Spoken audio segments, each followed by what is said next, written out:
আমি ৰিচেণ্ট এতিয়া এটা ইনফৰ্মেশ্যন পাইছিলোঁ। আমিও আজি পলিং ডিউটিত আমি ব্যস্ত আছিলোঁ। তাৰ মাজতে ইনফৰ্মেশ্যনটো পালোঁ আমাৰ এটা থানাত FIR ৰেজিষ্টাৰ হৈছে বুলি গম পাইছোঁ।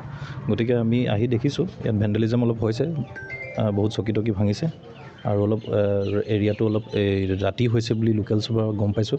বিশেষ ধৰিব পৰা নাই আমিও কি হ'ল কি নাই কেতিয়া হ'ল। বিভিন্নজনে কৈছে মাজৰাতিও হ'ব লাগে। যোৱাকালি যিহেতু নিৰ্বাচনৰ প্ৰথম পৰ্যায়ৰ নিৰ্বাচনৰ সামৰণি পৰিছে, কিন্তু সামৰণিৰ দিনাখনে আমাৰ মমতা বেনাৰ্জী মহোদয়া শিলচৰত আহিছিলে আৰু আমাৰ ইয়াতো 3 শতাধিক বাইকাৰ্ছৰ এটা বাইক ৰেলী হৈছিলে আৰু বিগত সময়ছোৱাত 2-3 মাহত যিটো তৃণমূলৰ উত্থান, তেওঁলোকৰ সেই তৃণমূলৰ উত্থান দেখি তেওঁলোকে শংকিত হৈছে। তেওঁলোকৰ ৰাইজৰ ওচৰত যাব পৰা নাই। গতিকে তেওঁলোকে দিক বিদিক হেৰাই তেখেতলোকে কি কৰিব, কাক কি ক'ব, তেওঁলোকে চৰম গণতান্ত্ৰিক প্ৰতি যি অৱমাননা কৰিছে, ইয়াক ধিক্কাৰ দিছোঁ। জনসাধাৰণে ইয়াক ধিক্কাৰ দিছে আৰু জনসাধাৰণতে কাইলৈ যিহেতু প্ৰথম পৰ্যায়ৰ নিৰ্বাচনত বেলট EVM মেচিনত তেওঁলোকে ইয়াৰ প্ৰত্যুত্তৰ দিব বুলি মই আশাবাদী।